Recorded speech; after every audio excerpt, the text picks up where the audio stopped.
Welcome back to the Fitness, Wellness, and Longevity Podcast. In today's episode, my special guest is Dr. Peter Kozlowski. Dr. Peter Kozlowski is a medical doctor who specializes in functional medicine, and he is the author of Unfunc Your Gut, available now where all books are sold. In today's conversation, Dr. K covered all things functional medicine and how improving your gut health, using especially elimination diets, will improve your skin quality, weight loss, cognitive ability, and so much more. If you like today's podcast, make sure you subscribe, rate, review, share with your friends, and enjoy this interview with Dr. Peter Kozlowski.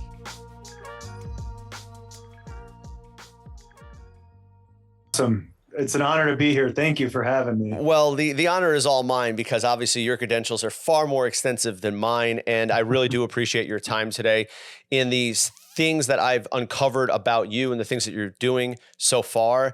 I'm really excited for this conversation, and hopefully myself and my audience will learn a lot in this conversation. But I'm going to go right to it. We're unfunking the gut, and I want to know what the heck that means. Like, obviously, this is the new book that's come out that is now available wherever books are sold, and I just want to get the elevator pitch of what's going on when you talk about unfunking the gut. Yeah, I'd love to talk about that. Unfunking your gut basically means getting at the underlying causes of what could be going on with your health, whether that's preventative medicine or whether that is trying to get at why did you develop Hashimoto's thyroiditis, or why do you have eczema, or why do you have migraines, or why do you have neuropathy? It's called Unfunc Your Gut because my publisher wouldn't let me go with the other name that I was going to go with. But it would there have been some asterisks in that one? Exactly. Yeah, she advised against it. But funk stands for functional medicine, which is what I do. Yep. And at my practice, we have a saying that says we put the funk in functional medicine. So we've always just been working with funk. I am a family practice doctor by training. I went to regular med school. I went to regular residency. And I just kind of randomly got introduced into functional medicine. I really just kind of got lucky. And the whole difference between traditional medicine and functional medicine is trying to figure out why someone's sick. And Hippocrates 3,000 years ago said all disease begins in the gut. So that's where we start in functional medicine. The majority of the time is with gut health. So my book is just basically explaining the anatomy of the gut, your microbiome, the 3 to 5 pounds of bacteria that you have growing in there. How do you get a microbiome? How do you keep it going? How do you screw it up?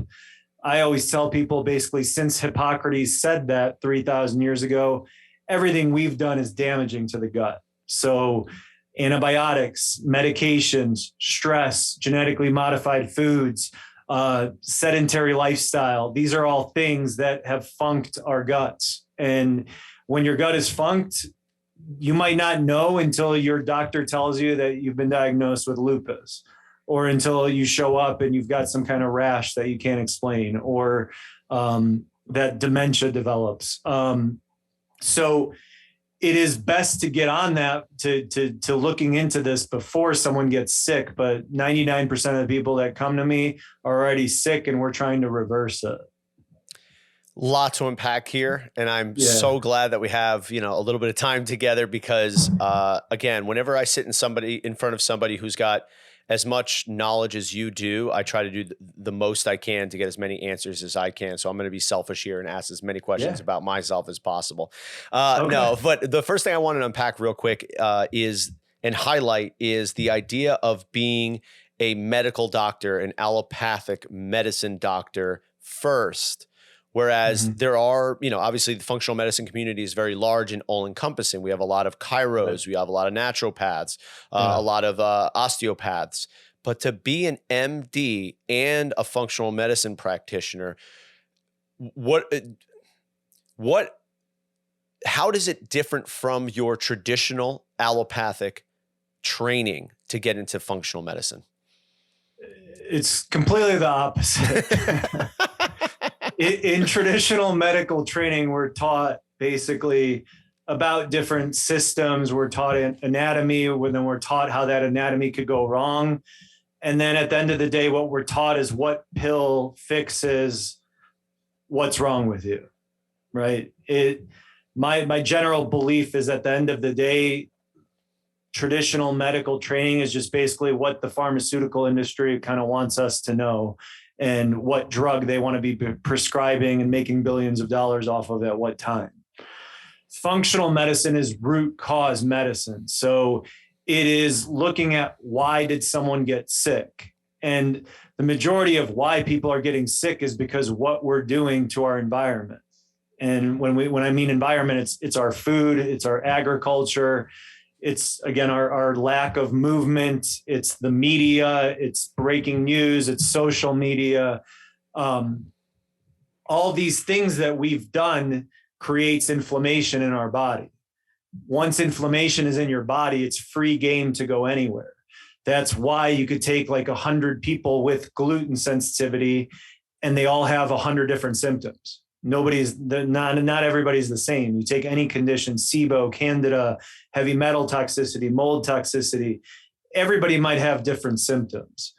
So the thing that I guess makes me a little different from a lot of the other people you mentioned in our field is I'm not completely against traditional medicine. I feel like more often than not, I'm trying to convince my patients to use medications when it's necessary than just completely going holistic. Because there are things that can help someone from a traditional medicine standpoint. I just think the traditional medicine standpoint, we lost the control of chronic disease. Like the money is made in getting people sick and then keeping them alive as long as possible, right? The functional medicine business model is completely broken, right? You come to me, there's costs in the beginning, but the end goal is that you don't need me anymore, right? 6 months, a year down the road, a lot of my patients don't ever come back, and I don't care because that means they've gotten better. Usually people are only coming back if they haven't gotten better. So from a business model standpoint, it doesn't make any sense at all, right? Like you get people better and then you lose customers. From the traditional standpoint, you start people off with the toxic foods and all of that. They get sick and then they need pills and then they need more pills. And it's just kind of like endless cash flow. So to me, it really, like, my job is to help people figure out what's going on. We address that, and then I don't hear from them again unless they send me like a Christmas card. Okay, so now that we have a little bit more of perspective and the angle at which you're coming from, now we can kind of address the cohort that is mostly the population that I'm working with. And you've probably done a little bit of looking into my stuff where I'm working with the ageless athlete, the 40 plus individual mom or dad or business person who may not have like catastrophic health issues, but more of like health optimization and, hey, how can I feel a little better? How can like you said, like I have this little rash that never goes away. I have psoriasis that flares up every once in a while. When we look at this cohort, what are some of the most common underlying causes of issues that you see in the patients that you work with? So there's 5 main areas that we look in functional medicine: food, gut health, hormone imbalances, toxins, and mental, emotional, spiritual health. So somebody from your world would fit into any of those areas because most of these conditions are underlying. We don't know that they're going on. So the one thing that, this is a spoiler alert about my book, but the key to your gut health is your mental, emotional, spiritual health. And that's what I try to teach people over and over. And most of the time people are shocked when they meet me and come to see me because they think that I'm going to give them a huge list of supplements. I'm going to give them these really restrictive diets, all of this testing, and that's going to fix everything. The core of health is mental, emotional, spiritual health, right? And that for competitive athletes, that's probably what I would worry about the most, right? And that's my own story is having issues with trauma and other things. But that's the key to your long-term health because of the gut-brain connection, right? Your brain is connected to your gut's connected to your brain. You have your central nervous system, and then your gut, the tube that runs from the mouth to the anus, has its own nervous system called the enteric nervous system. There's more neurons in your gut nervous system than in your brain. And they are connected by your vagus nerve. So if I could give just one key to health, it is your vagus nerve. It is a cranial nerve that runs from your brain to your gut, and it's carrying signals in both directions, right? Well, the vagus nerve runs on your autonomic nervous system, which means your automatic nervous system, which can either be in two responses. It could be in sympathetic response or parasympathetic response. I moved to Montana 7 months ago. So the analogy I always give now is, let's say I'm out hiking in the mountains and there's a grizzly bear. My sympathetic nervous system is going to get activated, right? The blood goes to my brain and my muscles, so I escape. The blood gets shunted away from my gut. The last thing I want to be worried about when I'm trying to run away from a bear is whether I'm digesting my food, right? Parasympathetic response is rest and digest. That's when I'm sitting by the campfire at the end of the night, having a s'more, if that's what you choose to do, and relaxing and digesting, right? People are living as if they're running from a bear 24/7. And I'm guilty of this too.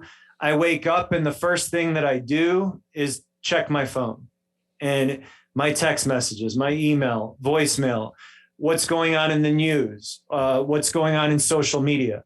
And so I've only been up for a few seconds, a few minutes, and my sympathetic nervous system is just running wild, right? And so what's happening that I don't know is my gut is being shut down. My stomach is being inactivated. My microbiome is dying. My bacteria are not growing. And we're living, and then, we go from the phone and let's say we're having breakfast, we've got the news on and we're telling, so we're eating, but at the same time, we're telling our gut, hey, don't digest this food, right? So that sympathetic versus parasympathetic response is controlled by that vagus nerve, which is basically controlled by our mental, emotional, spiritual health. And when we shut down our gut, then everything else goes wrong. And so not usually what people are expecting to hear, but that is the most important part of health. The other stuff, like figuring out food sensitivities, testing your gut, detoxing, balancing your hormones, that stuff is easy for a functional medicine doctor if your mental, emotional, spiritual health is balanced. And it's just one thing that I don't think is talked about enough of how important that is, because people focus like, all right, you got to be keto, you got to be paleo, you got to be vegan, raw vegan, carnivore. You got to do gut testing, you got to treat candida, you got to treat SIBO, you got to replace testosterone, you got to detox. That stuff is all necessary, but it doesn't go anywhere if you're out of balance mentally, emotionally, spiritually. Furthermore, for people with in just anybody that overall might not even have any symptoms, one of the most important things that we can rule out is toxins. So if I could pick, I'm known for gut health, but I work with people with toxicity just as much as I work with gut health. And the two big ones for like you in Florida and me in Illinois or even Montana is mold. And the other one is heavy metals. So mold, I usually need to hear like an exposure history, which is basically, have you ever lived in or do you live in a house with water damage? If you've got water damage, you've probably got mold. 99% of the people that I work with mold have no clue. And it's always one person in the house that's sick. So a lot of times you'll hear a spouse or a partner be like, no, that doctor's full of crap. Like everybody else is healthy. That's what I've seen. I've only had one couple ever that both of them were sick in the house. Every other time it's one person. So mold, heavy metals, they're everywhere. Lead is in airplane exhaust. They made pipes out of it. It used to be in paint. You can get heavy metals or mold from mom if your mom had high levels, and you can be born with them. Mercury is in fish, vaccines, dental fillings. Cesium, thallium are in our vegetables and fruit. These toxins are everywhere, and you don't know that you're accumulating them. And this is the three systems that toxins damage are your reproductive system. So I think everybody right now knows somebody that either went through like IVF or is dealing with infertility, men with low testosterone, women with estrogen dominance. I think that's mostly because of our toxic environment. Your immune system, the most common thing I see is autoimmune disease. And then your nervous system, autism, dementia, MS, things like that. So those are the three systems that toxins tend to affect the most. So, as a family practice doctor, people come to you as like a yearly checkup, and you basically kind of order completely useless testing, which is like a metabolic profile, a CBC, and then a lipid profile, which we're so obsessed with lowering cholesterol, but cholesterol is the building block for your hormones. Mm-hmm. So you can't just like recklessly lower everybody's cholesterol. What I do if somebody has zero symptoms at all, I'm either going to be testing their gut or testing them for toxins, or both. And you always both over the course of time, but usually based on their story, we're starting in one place or another. So let's go into that a little bit because, I'm a tinkerer myself, and, I've done tons of blood work and different types of SIBO testing and gut health things throughout my, career as a coach and an athlete. And I'm very interested in learning the tactics that you use to determine not only toxicity, but also what is this person's low-hanging fruit, so to speak, or what's the linchpin to their health. And I'd like to learn a little bit more about how you unpack that. So when someone comes in to see me, I have kind of like an unfair advantage because they fill out like 40 pages of intake paperwork with their full medical history, exposure history before I meet them. Yeah. So I have a general idea of what's going on with someone before I meet them. And then based on their symptoms or history, that's where I'll kind of decide where to start, right? So with some people, we're starting with just diet. With some people, we're looking at just balancing their hormones. With most people, we're looking at their gut health. With a lot of people, we're starting with toxins.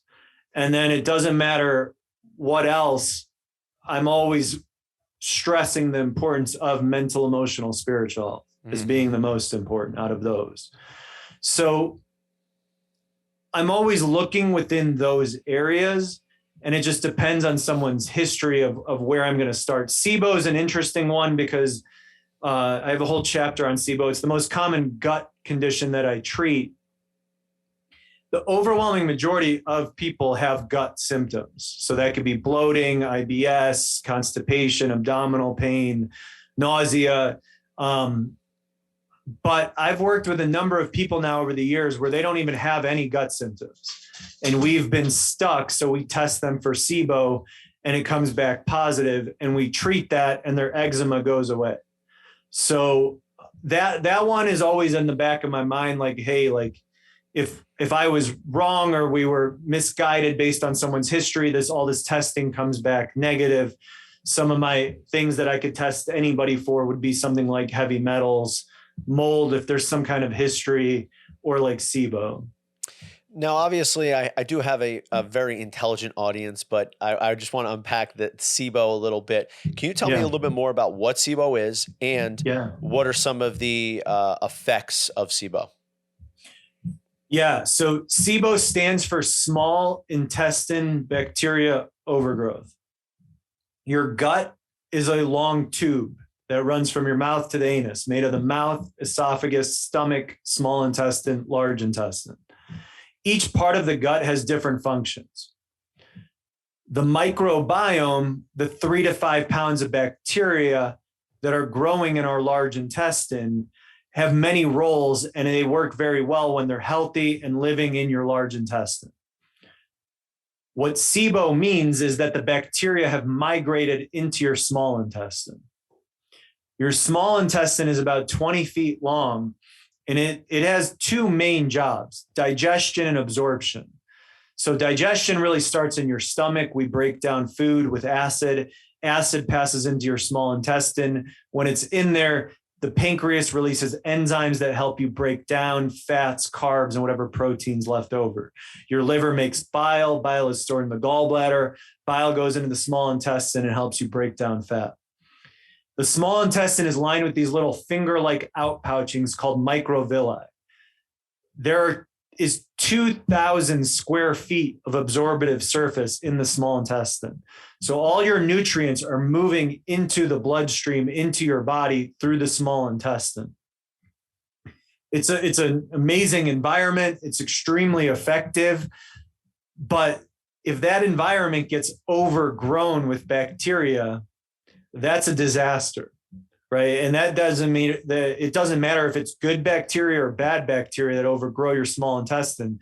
They are living in a place where they shouldn't be. The reason why it's such a problem is because the bacteria are alive, right? Your gut bacteria are alive. They eat fibers and sugars. That's how they stay alive. That's one of the ways we kill our microbiome in just traditional culture is we don't eat a lot of fibers. So those bacteria starve. That is something that you do want if you have SIBO. So if you have an overgrowth of your small intestine, you don't want to feed those bacteria. So one of the things that we use is called a low FODMAP diet, which is basically avoiding highly fermentable foods that could feed your gut bacteria. So if they don't eat, they die. So in that case, it's a good thing because that's the only way your small intestine will heal. That's what SIBO is. The best way to test for it is with what's called a 2-hour lactulose breath test. You drink a little like solution of lactulose, which is a sugar, one of the favorite foods of the bacteria, and then you blow into a balloon every 20 minutes for 2 hours. That lactulose in 2 hours is passing from your mouth, esophagus, stomach, small intestine. In those parts of your gut, there should be no bacteria or very minimal bacteria, not enough to ferment that lactulose.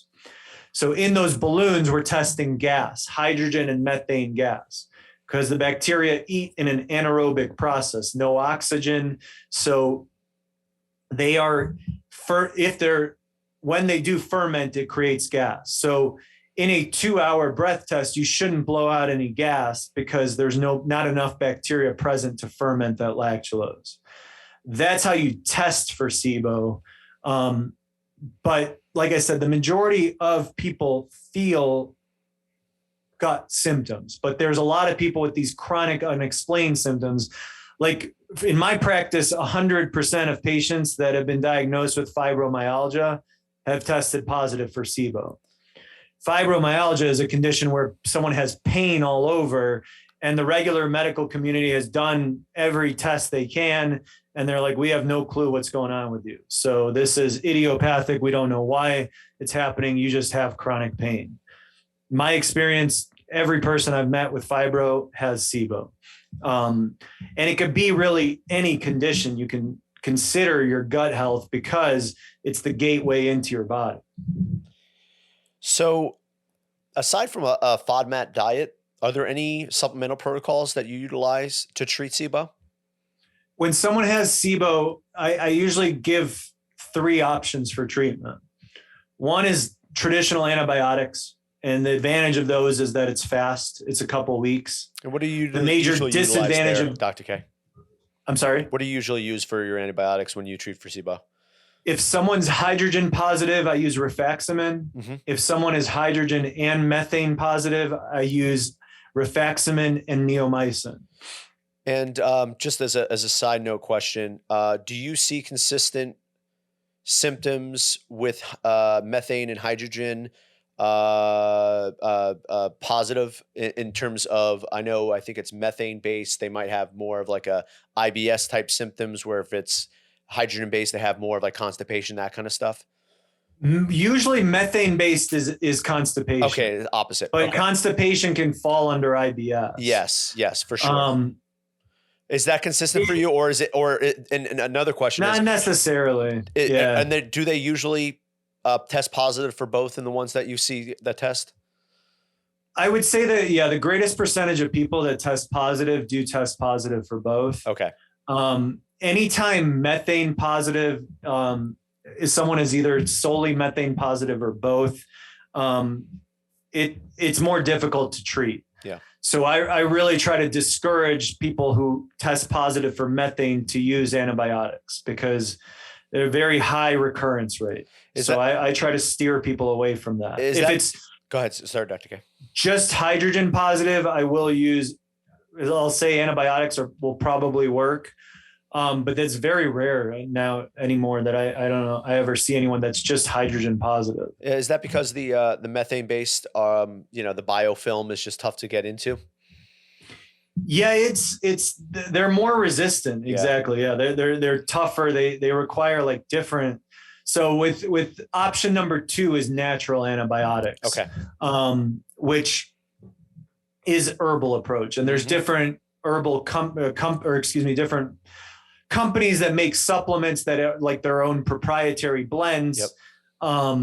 Sometimes we'll use just straight herbs, like things like uva ursi, caprylic acid, grapefruit seed extract, silver, things like that. Mm-hmm. A lot of times I'll use the combo supplements. We do like pulse dosing, 2 weeks on, 1 week off, sometimes to confuse them. Sometimes people need longer. Everybody responds differently. That's the most difficult thing about SIBO is I don't really like protocols, because we're all different, and protocols don't really work for everybody. You got to kind of figure out what's going on. Mm.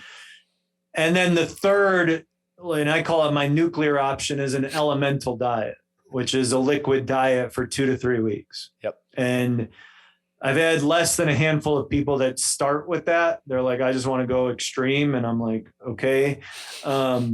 But I usually try to wait until we've tried herbs more than once, antibiotics more than once, all of it more than once, before telling somebody to not eat for 3 weeks or 2 weeks at a time. Yeah. Anecdotally, I did the herbal protocols, I think, for like 3 months. And when I was on it, like my digestion improved immensely. But as soon as I dropped off, things would grow back. But for me, I think the underlying cause, like you had alluded to earlier, and I want to get back to this topic as well, is that just I had too much stress in my life. And it was just a Band-Aid over, like, a gunshot wound. You know what I mean? And it wasn't until I actually addressed some of the stress protocols or stress in my life, working too much training involved, that kind of thing, that, eating a sweet potato would basically, make me cook out the rest of the house, if you know what I mean. You know what I'm saying? You don't want to be around me after a couple sweet potatoes. So, that brings me back to one of the original topics that you talked about in terms of, psychological, spiritual, is the chicken or the egg in this instance. When we have something like SIBO, and I know that there are instances, and there's more talk about this, that it's almost like our gut drives our brain sometimes. Like there's some, don't quote me on this, but I'm pretty sure that this is true, and you can probably elaborate that, like refined sugar preferring bacteria will make you crave sugar. And they make you block. They can block dopamine. Oh wow! Okay. Yeah. So that's they can literally inhibit your dopamine production to make you want to eat more and more. And then your body's like, how am I going to get more dopamine? I need another pint of Ben and Jerry's. So very clever, these adaptations that these bacteria have. Okay, so they're yeah, I don't know if they're smarter than us, but they're really smart. Yeah. Well, I mean, it's coevolution, I think, right? Yeah. They're surviving too. So, is this the bacteria in our gut is driving our brain, or is our brain driving our gut, or is it both? Both. Yeah. Say more. Yeah. It's definitely both. My general thought on how it all starts is, for the majority of us, it starts as trauma when we're young. And the definition I use of trauma is anything less than nurturing. And most people think of trauma as like violence and things like that. To me, that kind of trauma is easier to deal with, almost, because when you have something that people can look at, it's just, you can be more open in talking about it. Like, my story is trauma too, but like, if you looked at my life, you wouldn't think I had trauma. And I can go into it a little bit, but it starts as trauma. We don't know it. And it's something like, let's say every day you come home from school and you want to show your parents like what you did for homework or whatever, but they're working or they're cooking or they're doing something, and you're not getting paid attention to enough. Right. And then what does that lead to? I don't feel good enough. Right. And that just can build and build. And when that's happening, that sympathetic nervous system is activated. Your stomach's not making acid. The gut bacteria hate stomach acid. So to me, one of the biggest reasons that SIBO happens is low stomach acid, which again is polar opposite thinking of regular medicine, because if you walked into like a Walgreens, there's an entire aisle of acid blocking drugs. That's the last thing you want to do. And your microbiome is shut down, and that just creates or sends or allows inflammation to get in your body. And then you present with disease. So my own story is like, my parents are immigrants from Poland. I was born in America. My parents gave me everything they could as I was growing up. I mean, they literally started with nothing, and then, but they did well. They worked very hard, and, but being an immigrant, I never felt like I fit in.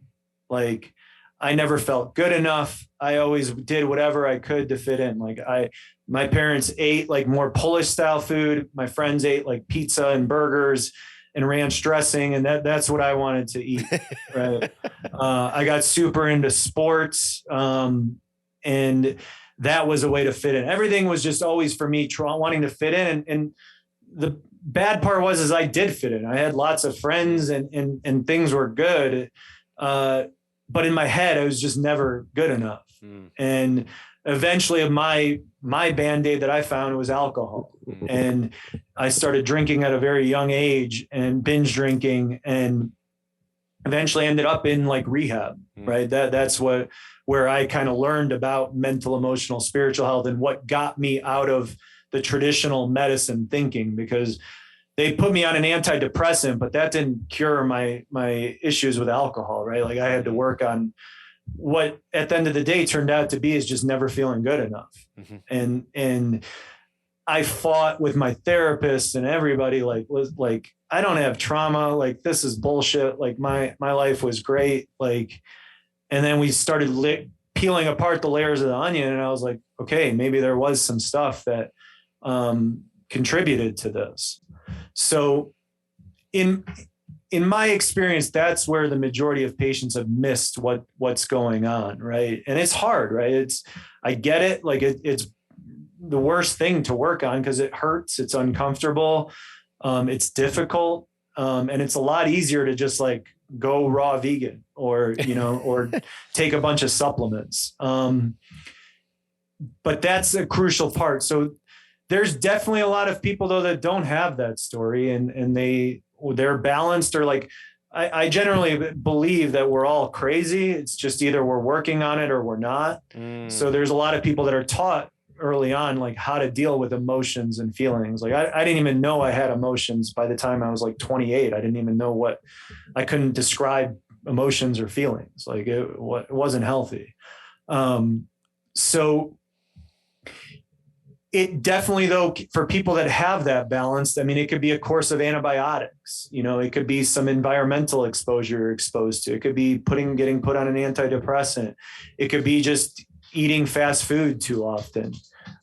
That stuff can also trigger the gut health, which triggers the mental health. So it's always, though, it's always a two-way street. And it's crucial to work on both parts. Yeah. As your own story says.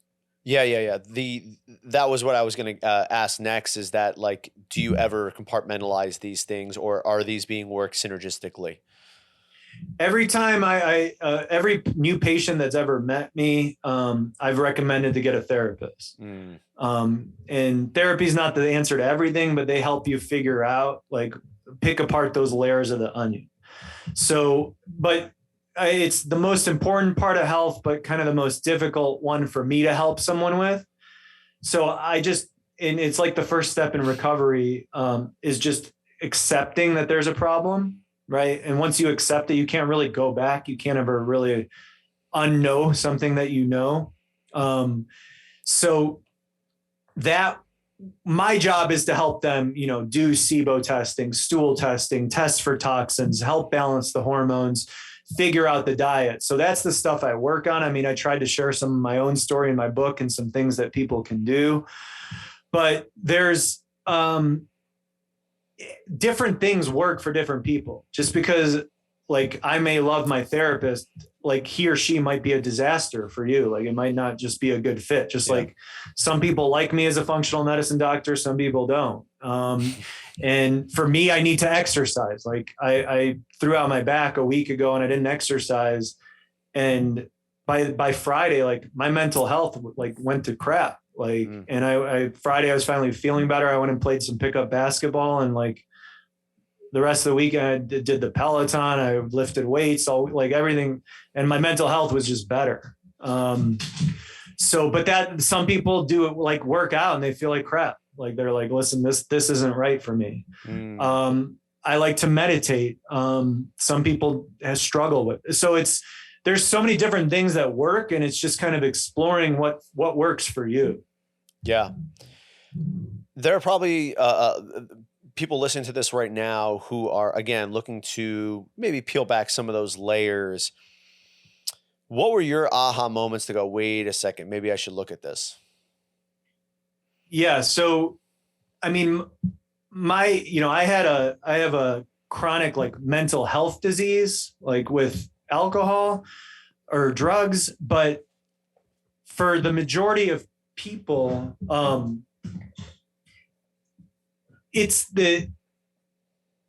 there's not one. It's hard. I can't tell one thing that everybody can look back, like, peel this layer of your onion, right? Let me ask you a better question then. What are the questions you should be asking yourself? So one thing that I think everybody should do is an elimination diet. Okay. To identify food sensitivities, right? One thing that someone can do, and we could talk more about the elimination diet if you want. Sure, let's get into it. A tip that I give in my book too is, if you're not sure if your mental health is an issue, you can do something like the ACEs questionnaire, which screens you for childhood trauma. It's free online. Yep. Another one that's even easier, try sitting in silence for 20 minutes. I love that. Yeah. And if that doesn't go well, then that's probably a sign. Nice. Wow. I'm stealing that one for you, Dr. K, because sure. I work with, I do have my own meditative practice. I try to meditate between, like, an hour and 2 hours daily. Wow. Nice. Not in an egoic sense. I'm just to share with you. But yeah, my awesome thing was that I wasn't willing to then accept help.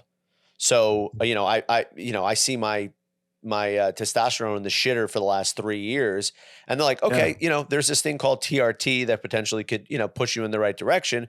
But I'm like, let me meditate myself back to health here. It's like God's coming down and giving you, like, the ladder to like pull yourself up. Like, here it is, like, just use it. And it took me time enough to realize, like, oh, it's time for me to actually, like, take the medicine, so to speak. Right. Obviously that's more of a statement than anything. I just want to say that I could totally relate to that in my issues with recovery. Like, the reason I'm successful is because I work very hard, but I do everything on my own.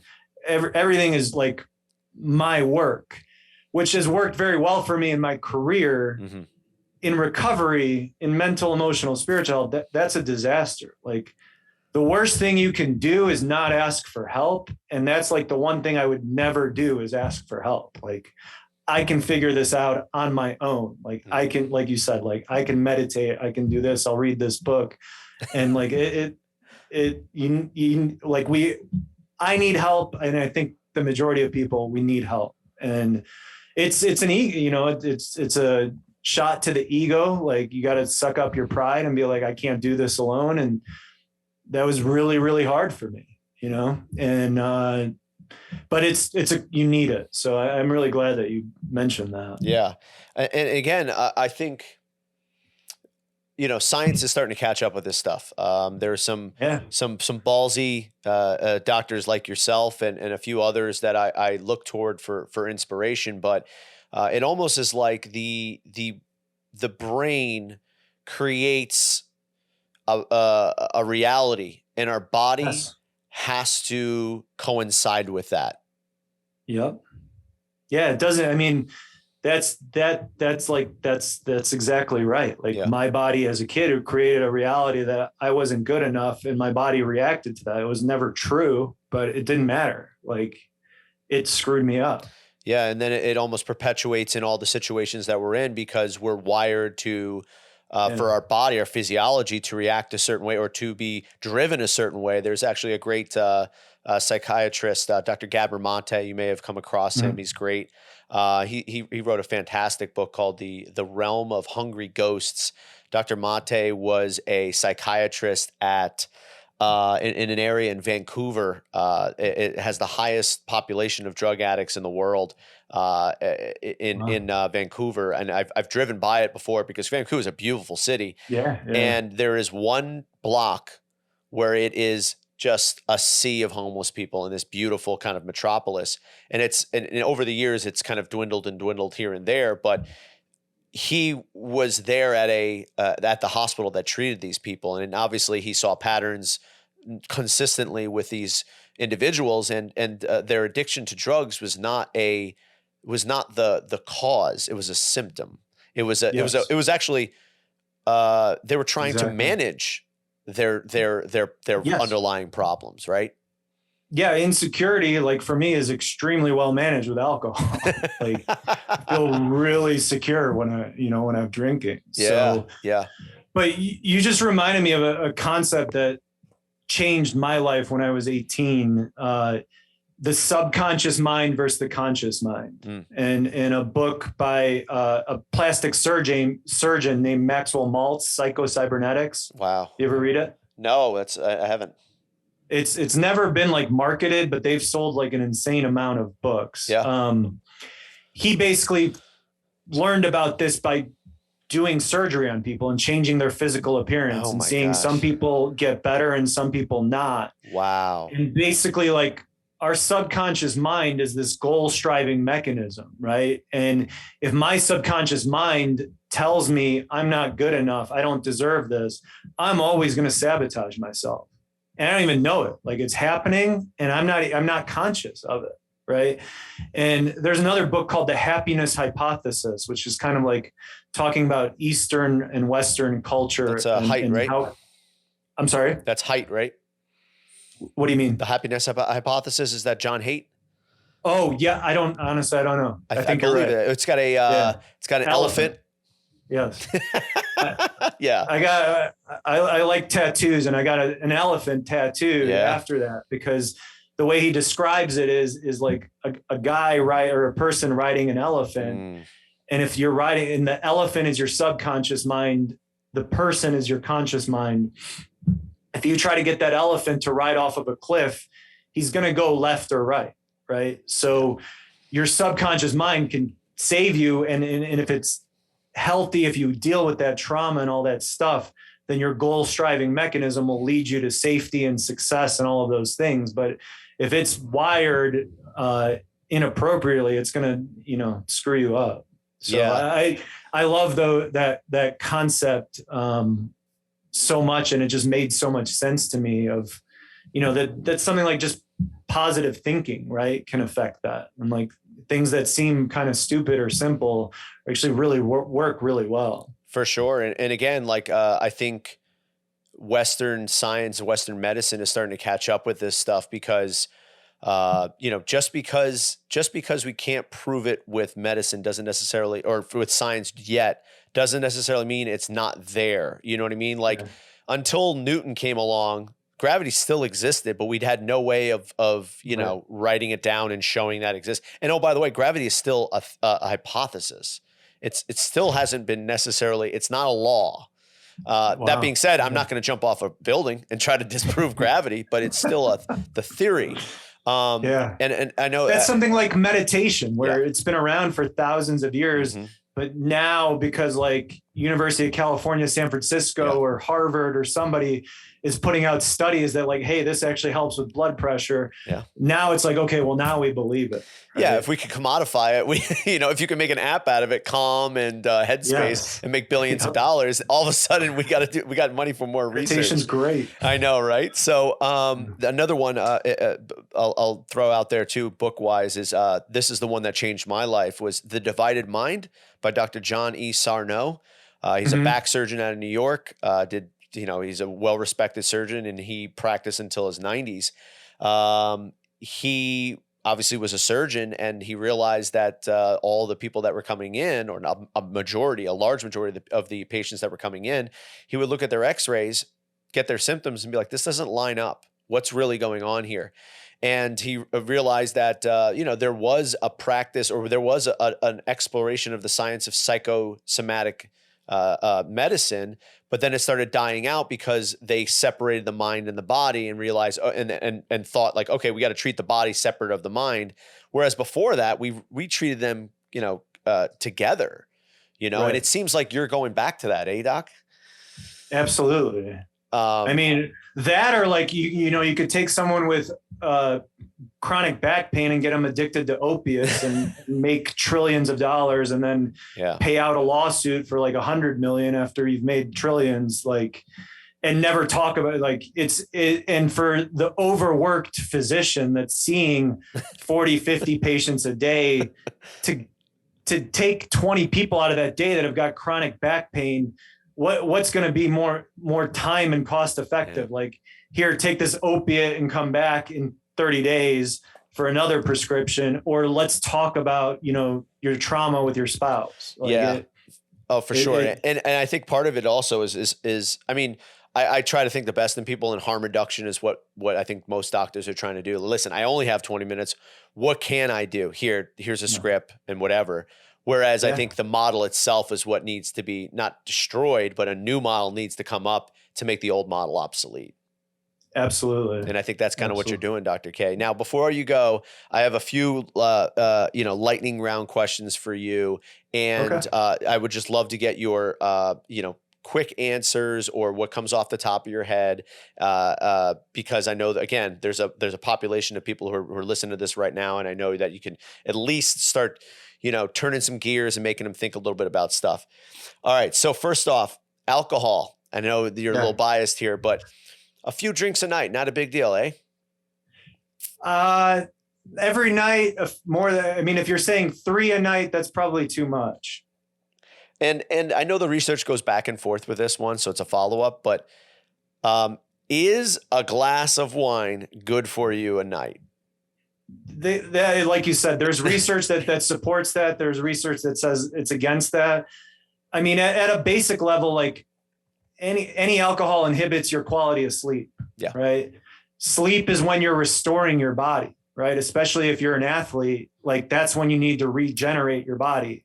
So if you're kind of screwing yourself by having a couple drinks before you go to bed, your body's not going to restore the same, and you'll never reach like your peak performance as an athlete or an individual, because there's like, you know, the argument in like wine is like resveratrol, right? As an antioxidant. Yeah. My argument is like, there's a lot of other antioxidants too. Or right? just go take resveratrol. Right. It's a supplement you can take now. Yeah, but it doesn't taste as good as my bottle of wine. Okay. Right. Next one is, speaking of sleep, sleep supplements that work. My wife swears by Cortisol Manager from Integrative Therapeutics. It's basically a blend at lowering your cortisol. I've been using it with patients for probably like the last 9 months, and it's the best thing I've seen yet. Wow. Magnesium glycinate, 450 milligrams at night. L-theanine, which comes from green tea extract, 600 to 1200 milligrams at night. The sustained release melatonin, so melatonin SR. The big thing that people fail with like melatonin is that either like you're buying it at like a crappy brand from your local store, or you're not taking enough. Like you can actually, I mean, I don't recommend this, but you could take up to like 100 milligrams of melatonin a night. So a lot of times I'll tell people like start with 3 and keep going up until you get a restful night of sleep without waking up with a hangover. Because if you take too much melatonin, it's like, feels like you drank. So melatonin, if it's a high quality and at the right dose, can also work. But those are some of the big ones that I like. Excellent. And I have one more for you. If someone is listening to this right now, what is one thing that they can do right now to start bettering their health that you probably know they're not doing right now? An elimination diet. Okay. 21 days of cutting out the biggest offending foods, which are gluten, dairy, soy, corn, eggs, sugar, shellfish, beef, pork, coffee, processed meats. You cut them all out for 21 days. You add them back in one by one using a tracking journal. And that's how you identify if you have any food sensitivities. And the biggest problem why people would never know that they're sensitive to a food, because the reaction is delayed hours to days after eating the food. So I could eat a bagel every day for breakfast and feel fine, but I've got chronic depression and eczema and joint pain, and I keep getting different pills, but I never figure out that it's the bagel every morning because I don't get symptoms. So they're a silent killer. There's not good lab testing. There's all these IgG food panels. I haven't found them to be reliable or accurate. So an elimination diet is the best way to diagnose food sensitivities. And that's something that everybody should do. That's awesome. Dr. Peter. And that's like explained way more in depth in my book. There's 50 plus recipes for the elimination diet. So it can be overwhelming, but if you just take your time, prepare, it's doable. I am definitely going to be reading through Unfunc Your Gut by Dr. Peter Kozlowski. It's available now.